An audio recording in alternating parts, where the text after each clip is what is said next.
विशेष महत्व है, हर चुनाव का होता है, पर इसका विशेष महत्व क्या है ये मैं आपको बताना चाहता हूं। पहले दुनिया का सबसे बड़ा चुनाव, 100 करोड़ मतदाता वोट डालेंगे। कहना तो 100 करोड़ आसान है, तो 100 करोड़ के माने क्या है। अमेरिका जो सबसे बड़ा मुल्क है, शक्तिशाली, सबसे अमीर, और यूरोप, पूरा यूरोप, उनकी दोनों को जोड़ लो, उनकी जनसंख्या से 20 करोड़ ज्यादा।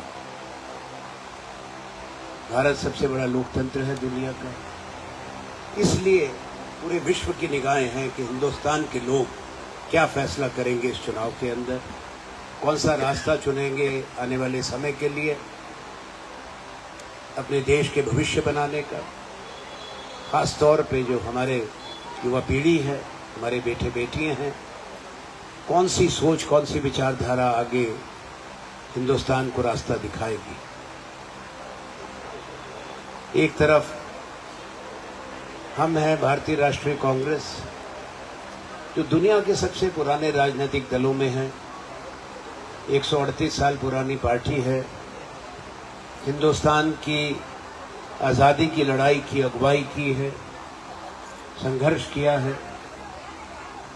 वो देश जिसमें अधिकांश लोग दबे हुए थे, गरीब थे, पढ़े लिखे नहीं थे, सदियों से गुलाम थे, उनको हिम्मत और ताकत दी, खड़े होके सबसे बड़ा जो दुनिया का साम्राज्य था, अंग्रेजी हुकूमत, उसको चुनौती भी दी और शिकस्त भी दी, उसको पराजय भी किया।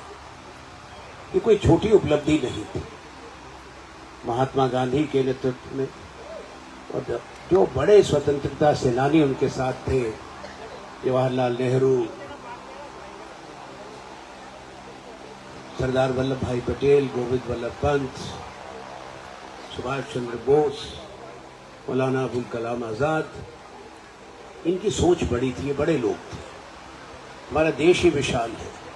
हम जब आजाद नहीं थे तब भी दुनिया भारत की बात सुन लेता था, और हिंदुस्तान में क्या संघर्ष हो रहा है दुनिया के हर कोने में पता था कि गांधी या नेहरू क्या कहते हैं। अभी देश की विविधता को समझना जरूरी है, और आपका जो वोट है उसके महत्व को। हमारे देश में लगभग 30 राज्य, 30 सूबे, हर एक की अलग पहचान है। हम बहुधर्मी देश है, बहुभाषी देश है। हमारा संविधान राष्ट्र का 18 भाषाओं को, तो बाकी बोलियां तो बहुत हैं, सैकड़ों में। तो डायलेक्ट अंग्रेजी में कहते हैं, वो तो बदलता जाता है, 200 किलोमीटर के बाद तो हमेशा अमूमन बदल जाता है। उसको हमारा संविधान मानता है। हर इलाके की अपनी एक पहचान है, तो जिनकी भाषा अलग है, वो भाषा भी बड़ी अमीर भाषाएं हैं, अमीर ऐतिहासिक दृष्टिकोण से, साहित्यिक दृष्टिकोण से। उनका अपना साहित्य है, चाहे तमिल भाषा का ले लो, चाहे बंगला का ले लो, मराठी का ले लो। बड़े बड़े लेखक, विचारक, चिंतक हुए हैं जिन्होंने इन भाषाओं में लिखा है, और दुनिया उसको स्वीकार करती है। हम लोग उत्तर भारत में, मध्य भारत में, पश्चिम भारत में अधिकांश रूप से हिंदी भाषी लोग हैं। पर देश की शक्ति क्या है? यहाँ बड़े लोग होंगे जिन्होंने हिमाचल से बाहर जाके काम किया है, हिंदुस्तान को देखा है। यहाँ सेनानी है, क्योंकि शूरवीरों सेनानियों की धरती है। उन्होंने, फौजियों ने देखा होगा हिंदुस्तान, जहाँ अलग अलग जगह पे काम किया। तो इस देश की शक्ति इसकी विविधता है, और सबको सम्मान देने की, सबको बराबरी का दर्जा है, जो आज़ादी के बाद हमारे नेताओं ने दिया, राष्ट्र निर्माताओं ने दिया। चाहे कोई जबान हो, कोई जाति हो, कोई मजहब हो, किसी भी इलाके के हो, किसी में कोई भेदभाव नहीं। संविधान ने आपको बराबर का अधिकार दिया है, और वो तब तक सुरक्षित है जब तक संविधान आपका सुरक्षित हो। ये याद रखें। वोट के अधिकार ने भी वो बराबरी दी है आपको, उसमें भी कोई भेदभाव नहीं है, कोई परहेज नहीं है। आप कहीं के भी रहने वाले, अमीर हैं, गरीब हैं, पुरुष हो, महिला हो, कोई भाषा बोलते हो, आप एक एक वोट बराबर है और आप ही तय करेंगे अगली सरकार। और सिर्फ अगली सरकार बनाने की बात नहीं है, जो मौजूदा सरकार है उसका जवाबदेही तय करना, लेखा जोखा लेना, हिसाब लेना, यही तो प्रजातंत्र की रिवायत है। नहीं कि सुन लिया दोनों क्या कह रहे हैं। जो हुकूमत में होते हैं, जो पिछली बार एक बार दो बार जीत के गए हों, उनसे थोड़ा हिसाब भी लिया जाता है कि भाई आपने ये बात कही थी। तो आप बताओ 2014 और आज के बीच में क्या फर्क है। मैं बताता हूँ आपको थोड़ा सा। आपको ये तो पता है कि 2 करोड़ रोजगार की बात हुई थी, 15 लाख तुम्हारे खाते चाहना था। माताएं बहनें बैठी हुई, खाते भी खुला दिए, करोड़ों खाते खुली गए। कोई आया पैसा था तुम्हें दस आया पैसा, 2 करोड़ रोजगार बनी गए, 20 करोड़ हो गए थे 10 साल नहीं। हाँ, एक चीज जरूर है, उस वक्त ये बात अच्छी लगती थी कि ये आएंगे, अच्छे दिन लाएंगे, क्योंकि वही कहते थे। अच्छे दिन तक जो आए वो हम सबको पता है।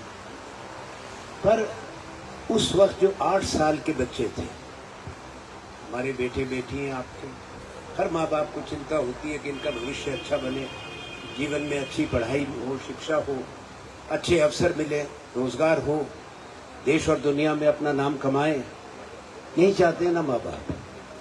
तो 8 साल के जब बच्चे थे, बेटे बेटियां थे, तो ये बातें बड़ी अच्छी लगती थी 10 साल पहले कि जब तक 18 साल के होंगे आगे का रास्ता बना हुआ होगा। ये कह रहे हैं ना तो बेरोजगारी होगी, 20 करोड़ रोजगार बहुत बड़ा होता है, सच। आए साल 2 करोड़ होना। अब वही 8 साल के बच्चे पहली बार के 18 साल के, ये सोचो इसको गौर से, जो 8 साल के बच्चे थे वो पहली बार वोट डाले। और आगे क्या दिख रहा है? आगे तो कोई तस्वीर प्रेरणा देने वाली नहीं, बड़ी धूमिल है, शोर हो रहा है, काम नहीं। आप सब पढ़े लिखे समझदार लोग हैं, और आप तो आजकल जो